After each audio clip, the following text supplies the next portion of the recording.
If I think back in my whole life of all the decisions that were my stellar, spectacular decisions that either saved my business, made a meaningful importance in the quality of my life, every single one of them were fast and they were done out of the seat of my pants. I'm Amy Jo Martin. Welcome to the Why Not Now show.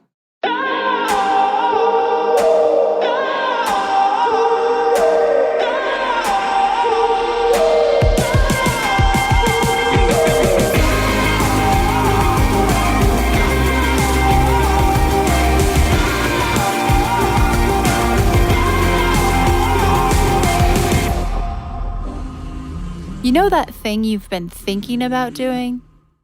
Yeah, that one. Why not now? Have you ever actually taken the time to ask yourself, what's stopping me? Let's talk it through. This is your chance to give that idea the attention it deserves and take action.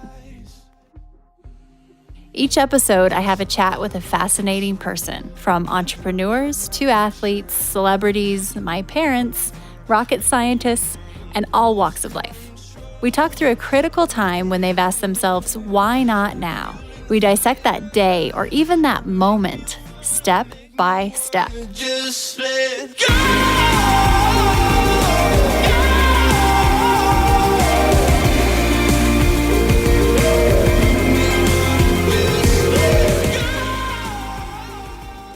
Hello, everyone. Today on the show, we have Barbara Corcoran. A lot of you probably know her from Shark Tank. That's where I first became familiar with her. I knew a little bit about her story, and I like her. I like her personality on the show, so on and so forth. When I actually got a chance to speak with her, now I love her. Her energy, her wisdom, her zest for life is unmatched. Barbara started out in real estate, and she had several dips in the road, big dips. In fact, her first Why Not Now story on this episode talks about a really personal and professional dip that was kind of wrapped up into one. She then went on and she became a real estate mogul. She is at the top of her game, obviously still on Shark Tank, and she's also 70 years old, by the way. Barbara and I talked through entrepreneurship. I asked her, when is the time to finally quit the safe job and pursue the side gig, the passion project full time? How do you figure out when to actually make that official leap, even if you've been paralleling it for a while? We also talk about her business meeting tips, how to structure a meeting to make it impactful, quick, efficient. Barbara talks through her to-do list strategy, which is pretty brilliant in itself. And in general, this episode's just stacked with amazing gems. And if you are a Shark Tank fan, we've also had Mark Cuban on the show, the very first episode of the Why Not Now podcast, and Shark guest on Shark Tank, Chris Sacca. And we've had several entrepreneurs who have pitched their ideas on Shark Tank. So we're all about that entrepreneurial spirit. So a little update on my Why Not Now idea. As most of you know, last year I decided to start the Renegade Brand Bootcamp. Turns out this was a dream I didn't know I had, and I cannot wait for the next program. If you have been following along a little bit, the program is for female entrepreneurs and budding entrepreneurs. Maybe you're even an intrapreneur. And if you don't know if the program's for you, that's okay. You can head to renegadebrandbootcamp.com to sign up. That is the first step, even if it's a baby step, in investing in yourself. We tackle the most taboo topics on the Why Not Now show. Oftentimes, you're hearing guests share things they've never shared before. In the spirit of things we don't typically talk about, you should know that the Why Not Now show is supported by Poo-Pourri, the original before-you-go toilet spray. It's magic. My friends at Poo-Pourri have literally taken the smell out of you-know-what. This pure blend of essential oils stops bathroom odor before it begins. Visit poopourri.com, and Why Not Now listeners get 20% off with code WHYNOTNOW. That's all one word. And you can hear the story about Poo-Pourri in our interview with founder Susie Batiste. That's Why Not Now episode 28. Poo-Pourri is also available at Target.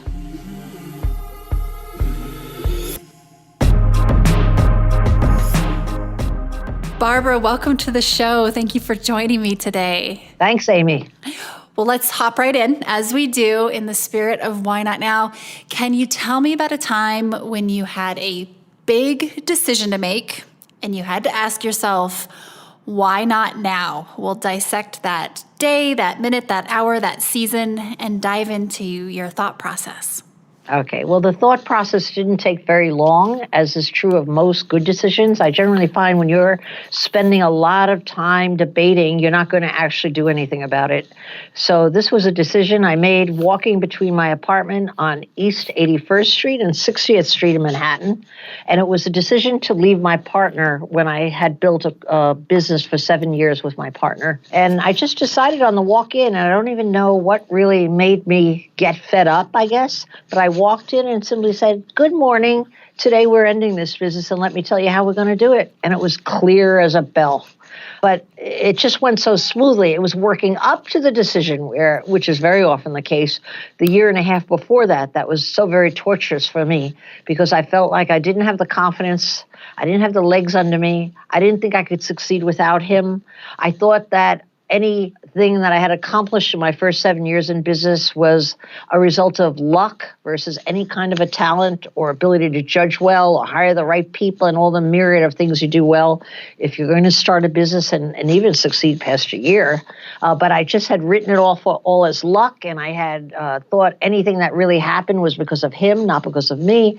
And so it was a giant leap of faith to see what I was made of when I walked in on that Friday morning and said, "Hey, let me tell you, we're going to end the business today, and let me tell you how we're going to do it." It was just, that was the easy part. Leading up to it was the tough part. Wow. So there was that brewing period, which most of us have. And as you were walking, could you visualize what was about to happen, what you were going to say, the step after step, or was it just, let me get this out and then we'll go from there? Truly, I didn't think beyond visualizing the reaction. And I think visualizing the reaction I wanted gave me the motivation to do it. So what I had in my head was I was going to walk into my office again I was with him for a year and a half after I wanted to be with him because he had announced that he was marrying my secretary, and he was my boyfriend and partner. And I was so crestfallen over that. But of course, I couldn't fire the secretary because he told me he was a 51% partner and she was staying. And so I pictured myself yet again walking in, acting like I wasn't bothered over the fact that she had moved into my desk and shared the office with my old boyfriend, and they would be behind the glass wall giggling while I was outside looking in. I know that sounds like a pathetic image, but it was pathetic for me. It was a heartbreaker. I pictured myself walking into that same scene, "Good morning, everybody. Hi, everybody," and being my cheerful self and getting on with business, when inside I was torn apart. But instead, while walking to work that day, I pictured me saying that to Ray.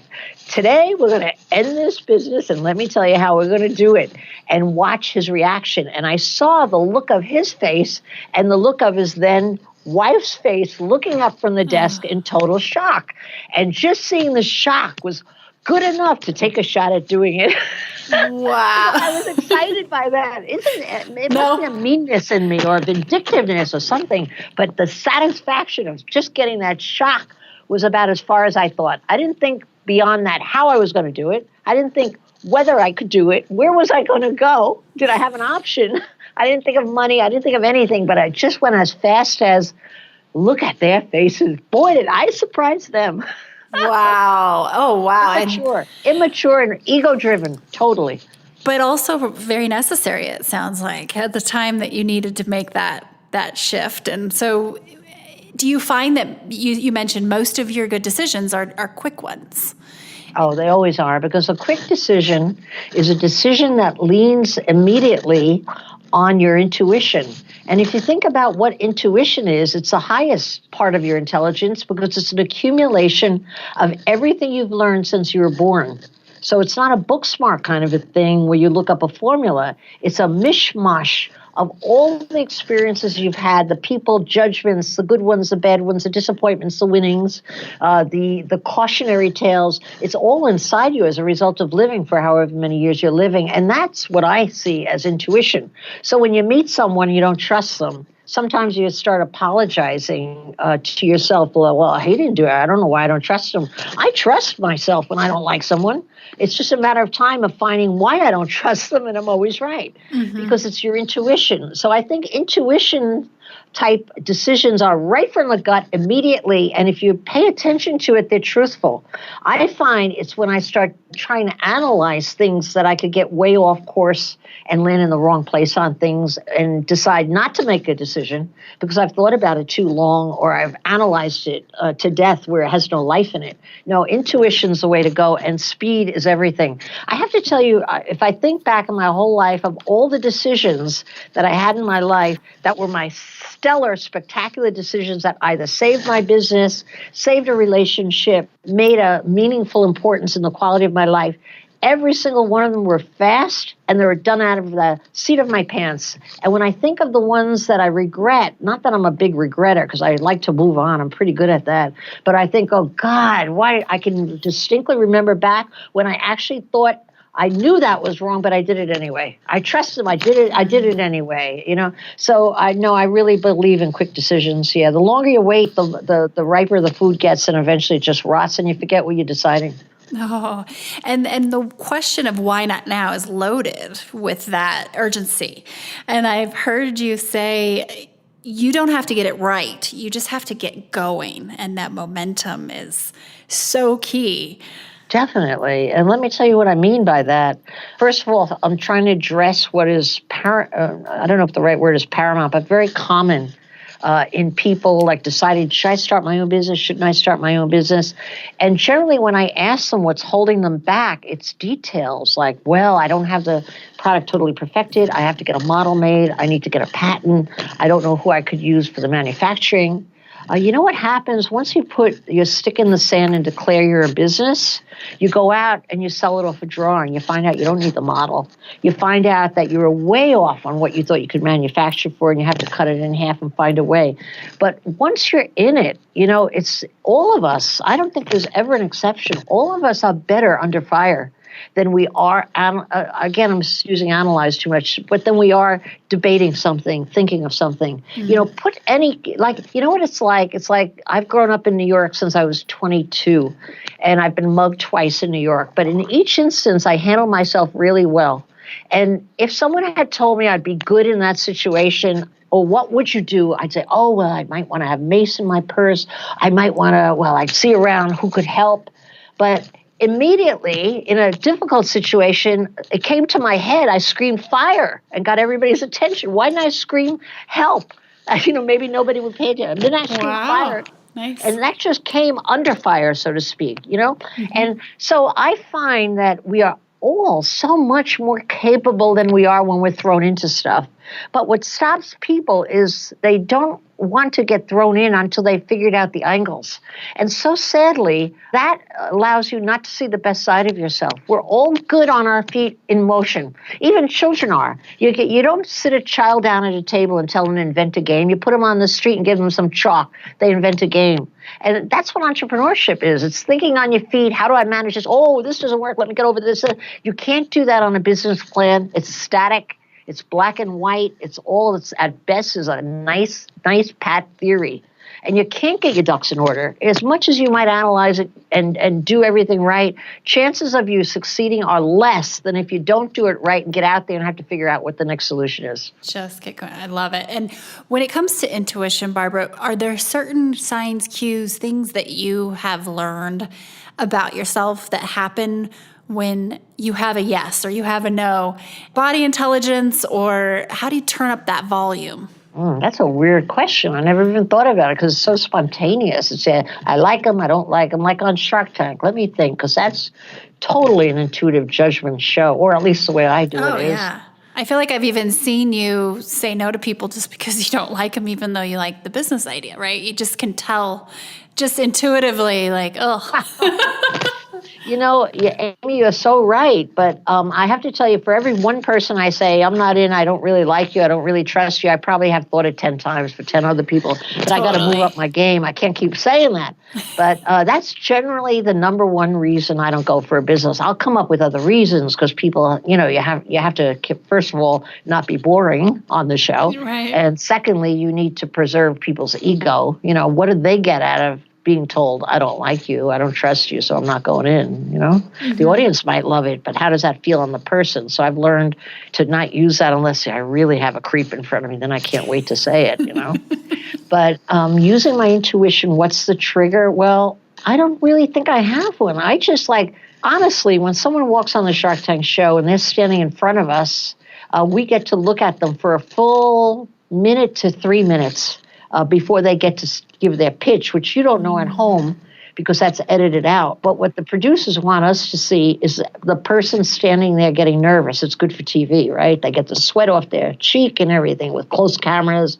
So they're after good visuals. But what I get to see is an individual who's going to be good under pressure with big zoom lenses in his face and 5 mean sharks staring at him, or I get somebody who's going to be great under pressure.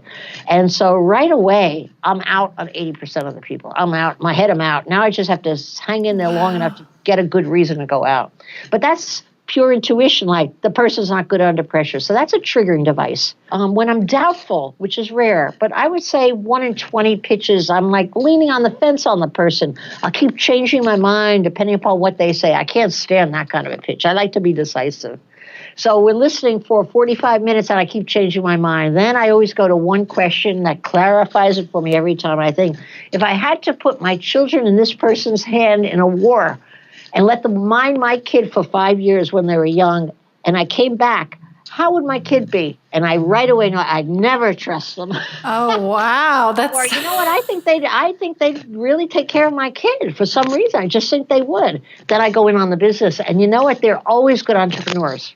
Always good. But I don't know if they would have been good on the ones where I go, oh, forget it. I would never put my Tommy or Katie in their hands, and come back after 5 years. They probably sell my kid maybe. So that's my truth teller when all else fails. But before that, long before that, it's just an intuitive reaction. How do they make eye contact? How do they move on their feet? Just like how is their posture, believe it or not, makes a difference to me. How well dressed are they for the business they're presenting? If they say they're a chef, they better look like a chef, not like an investment banker whose dad gave him the money so he could start his career in baking. That happens all the time. So they have to look the part. I guess that's but what is all that really? That's again your intuition, because you've lived long. You know what a cook looks like. You know what an investment banker sounds like. You know what a rich kid looks like and sounds like, and he's not going to be afraid to lose your money. You know what a kid that's had hardship and scraps, what he looks like. He looks needy. That's a good sign. So all that stuff, whatever life you've lived is a culmination of that, and that's just very instant. I find with myself, and I believe that's true of most people, although I haven't surveyed it. We're going to take a quick break and we'll be right back. If you are digging this podcast, please do us a favor and subscribe, rate, and review on iTunes. It just takes a moment and it means a ton to us. Also, after recording more than 100 episodes, I've created a bit of a cheat sheet on the top 5 things I've learned from renegades and how they get from idea to action, from dreaming to doing. I will email you the downloadable PDF when you subscribe to my newsletter. Just head to amyjomartin.com and click on Connect with Me. A lot of the listeners are kind of at that brink of maybe they have a side hustle or they're considering starting a company, but they also have a full-time 9-to-5 job that pays the bills. So yes. When you're in that, navigating that kind of delta between jumping and not, full in, what advice do you have for people? Because usually the big question and reason for not doing it is financial. Should I leave my job? Should I not? Should I try to do both? Mm-hmm. That's legitimate, Amy, because Yeah. people have bills to pay, you know? Exactly. And even if they're self-supporting and it's just them, it's still legitimate because you're asking yourself to give up the known, which represents so many known things, like you'll eat 3 meals a day, you can afford a taxi, blah, blah, blah, you know, to an unknown where you don't even know if you'll be in business in 6 months is asking a lot. My advice on that situation is not to quit the job, but start a side hustle. I can tell you that all of my most successful, am I telling you truthful? I'm thinking of the top 5. The top 5, at least I could say without going down the rank. The top 5 entrepreneurs, which are the most wildly successful and making me the most money, which makes them successful in my book, are the entrepreneurs who started their businesses while they held their full-time jobs. Mm-hmm. They started on the side. And then when it got a little traction, it was an easier decision to make, to take that leap, because they could see it had a little teeth in it, had a little gusto in it, and people were responding well. And they had also had a chance to iron out a number of the big unknowns, like how much will it really cost to manufacture? How much could I really sell it to the store for? Or will people buy this service if it's a service business? You know, who will buy it? Where is my customer? And here's the interesting thing. When you overpile yourself, if there's such a word, I don't think there is, overstuff yourself with too much to do, you get a lot more done. You get a lot more done, and you tend to spend your money wisely. You spend your time wisely because it's not limitless, and you are impatient, and it moves you faster building your own business. I'm such a believer that started on the side. Find a way to start it on the side, and it could be as simple as having a handmade prototype. Like I'm thinking of the Comfy brothers. They came on the set. I don't even know how they made it there because they always want sales on Shark Tank. They had no sales. They had 2 homemade Comfy outfits, which are like an elongated sweatshirt, right? I think I saw that one. Yeah, 2 guys with a cute song. And what are your sales? We don't have any. How much does it cost to make? We don't know. What can you sell it for? We don't know. Who are you going to sell it to? We don't know. A terrible interview, just a terrible interview. But guess what? They got my money, and they're my single most profitable business in 1 year flat. Go figure. Did I see that coming? I would like to say I was smart enough. Of course I didn't see it. I thought, take a flyer. I love these guys. I'll take a flyer, you know? But here's the rub. In 3 months flat, knowing they were going to air on Shark Tank in 3 months, what do you think those guys did? They figured it all out while holding their full-time jobs. Pressure, pressure, pressure. They manufactured not enough. They manufactured 1,000 and got something like 3 million in sales and told everybody, do you mind waiting? And they didn't. They waited. They waited. They're willing. Oh, wow. So picture those guys quitting their jobs. They probably, if they had quit their jobs and they were on the set, they'd probably have a few sales we wouldn't have been impressed with. Who knows how it would roll out? Mm-hmm. But they were under pressure to produce. And that's a perfect story. I mean, I could go on like Grace and Lace, who Melissa just needed a little baby booty because she was on hospital rest because she was told she was going to lose her child, and she sadly lost her child at I think 21 weeks. She was going to be in the hospital the whole time. But to while away the hours, she knit little baby booties with lace on top, and then had something like 60 pairs or something and put it on one of the design sites and sold them overnight. And next thing you knew it, she's on Shark Tank with lady socks, boot socks that go over the boots. She looks so sexy in them. I bought into that business. She had a full-time job. Her husband had a full-time job, but she was knitting, kept knitting, and now they have $10 million in sales. I contend that if she had quit her job or Rick had quit his job, they probably wouldn't have had that business. Okay, it was the pressure of producing under pressure is great for entrepreneurship. Oh, I love it. I think it's Billie Jean King that says something like pressure is a privilege, and it's good. I like it. And switching gears for a minute, I know we don't have too much more time, but just kind of rapid fire here with you. What's one lesson you feel like you learn over and over, Barbara? No, not even. It won't impress you. I've learned that when I'm exhausted, I should go to bed. I'm no good when I'm exhausted. I'm antsy. I'm not the best mom. I'm edgy. I run out of patience, and I'm trying to get a lot done for work the next day. I've learned to let it go and go to bed. go to bed.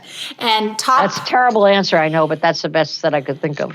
No, as a new mom who's fairly tired at times, I Oh, God. respect my sleep a lot more than I used to. And when it comes to time management, what's one of your number one hacks? My number one what? Hacks, ways to What does just that tip. Like a hack Oh, a tip. yeah. I like that cool word. I'm going to use it with my teenager tonight. She's going to be impressed. Oh, she will. My number one hack is I never end a day without a to-do list for the next day. And the next day, whenever that starts, I scan that list, which might have like 30 items, and I decide what my A's are, and I do those first. The A's are not my favorite. They're confrontational.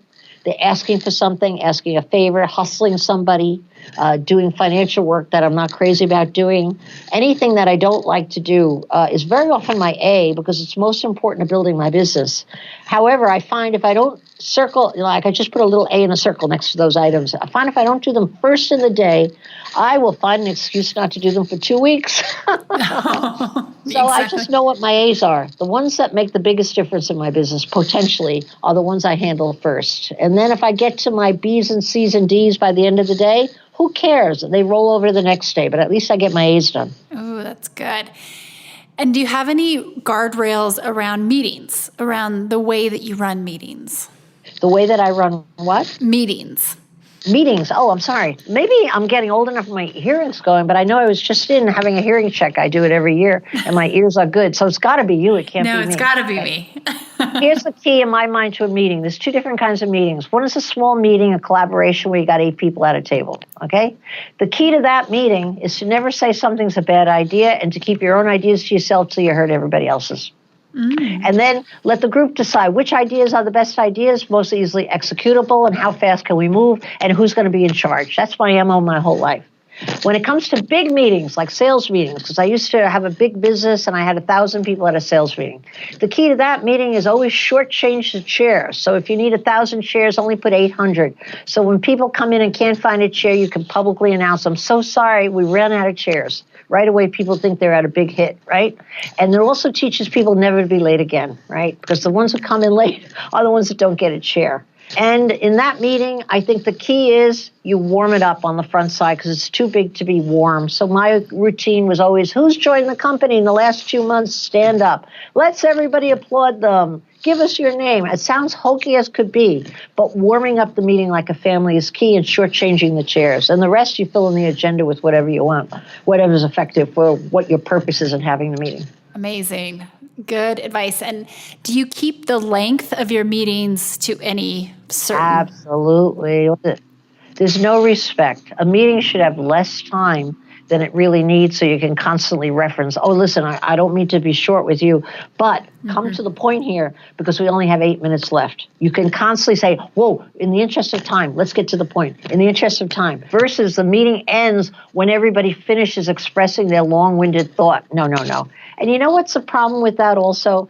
In any meeting, you're going to have 2 or 3 people who are really smart and creative in that way, and you're going to have 7 or 8 people who are not creatively smart but want to think they're creatively smart and be heard. This way you can cut everything short and you can really hear the good stuff and cut it short on the other stuff. You know, get the best use out of the people that are there.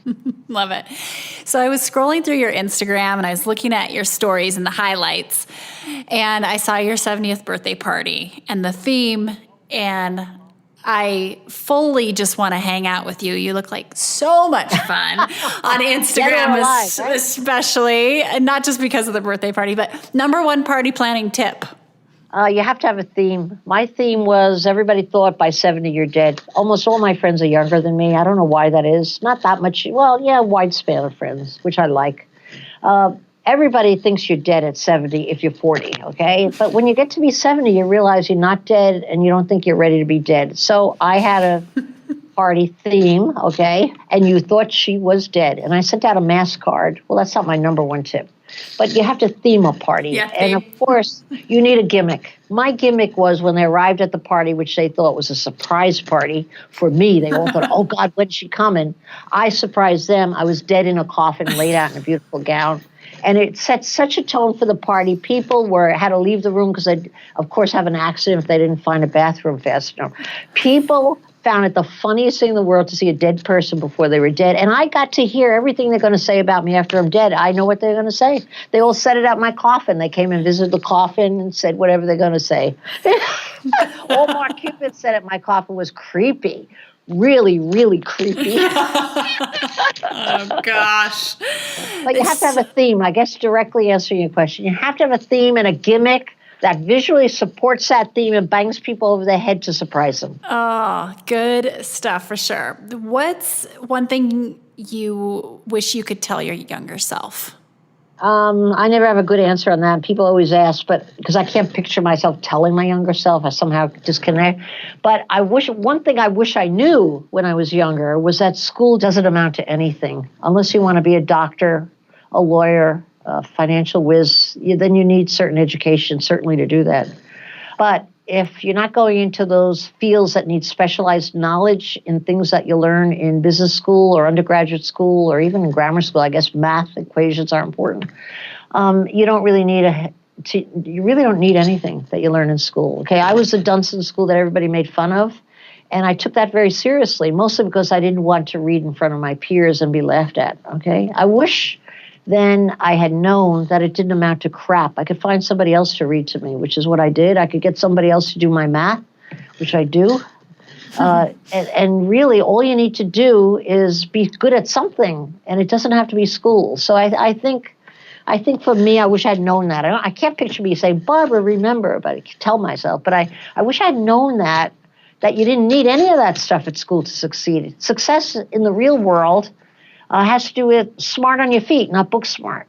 Has to do with getting out of trouble, not analyzing something beforehand. You know, it's like everything's action, action. And real life is what you can do, not what grades you get, you know, and who you could lead versus how you fit in.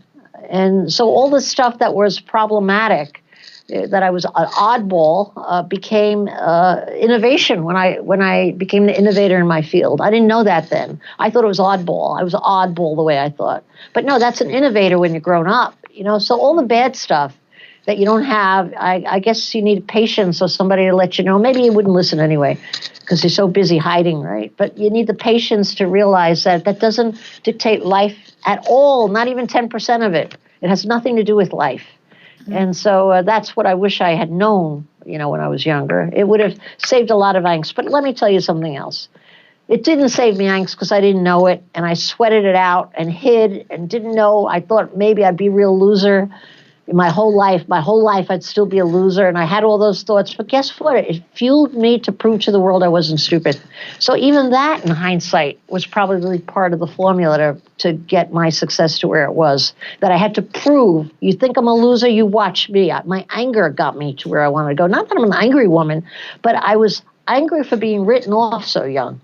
And so that's an essential part of the formula. So maybe I wouldn't even tell myself it's going to get better. Maybe I should have left it, maybe it was all supposed to happen as it did, you know? Yep. Maybe there just was zero advice that you needed because look at where you are now, right? But I totally hear you on that, pushing from a place to prove or that kind of chip on your shoulder. I think it can be advantageous, definitely at times. Yeah. Yes, it can be. It gets you through. And final question, Barbara. So we talk a lot about personal branding on this podcast, and I just saw on your podcast, Business Unusual, that you have an episode on brand building. And you've built a lot of, helped build and built your own, a lot of brands very successfully, top-notch brands in a lot of different fields. If you were to just give a couple of pointers that come top of mind, what would they be when it comes to branding? Number one, the giant gorilla in the space today is called social media. If you're not good at social media, get somebody as a partner, ideally even more so than someone you hire, someone in your court who's a whiz at social media. And that's usually somebody under believe it or not, under 23 today from the people I hire. Visit social media. It's free branding. And if you don't know it and you're not using it, you're like going into the wild blue yonder with one leg under you versus two. I don't buy any businesses that aren't good at social media anymore because I realize they have a liability. They're crippled, They're going out there without two solid legs under them. That would be number one. Number two, understand what you want your point of difference to and make sure whatever you're trumpeting is clear. Like, what's your point of difference? Make sure it's authentically clear and you stay with it. People don't want a lot of messages. They want to get their hand around what you're trying to say. So I think clarity is key. And with all the businesses I've invested in, the ones that have done well are very clear as to who they are. The ones, not that they don't change as they go, you need to always be reinventing, but their core messaging is key, like a simple message anyone can understand. And everything points, like all roads lead back to Rome. That's the Rome for them. And they slam it out on social media. It's for free. And you can build a very big brand out of nothing. Look at the Kardashians. Mm-hmm. Oh, my God. Who are they? What did they do? I still don't know. But, out of nothing, they're a great example. And there's millions of them out there. Social media is a big kahuna. Wonderful. I couldn't agree more. And thank you so much for your time. And by the way, speaking of social, and how can people follow you on social? Where can they follow? Oh, just type in barbaracorcoran.com. There's nothing private about me anymore. I'm like dirty laundry hanging out there on the lawn. And if they want to learn a few things that help them get ahead, certainly please tune into my podcast, Business Unusual. I get very good reactions. You could send in your questions to my toll-free number. I answer them all. But I'm shorter-winded than I was with you. I'm sorry today, Amy. I just came back from vacation. I'm feeling happy, so I'm talking too much. Usually I'm right to the point. I saw that in Greece, right? You got it. Yeah, well, you pick some amazing spots, and you are a great follow. I can totally attest to that, and you're as real as it gets. So thank you so much for that as well, and we'll just continue to follow your journey. Okay, and you just enjoy your motherhood. It's the most important game if you've started. Really, don't lose a minute of it. Thank you so much.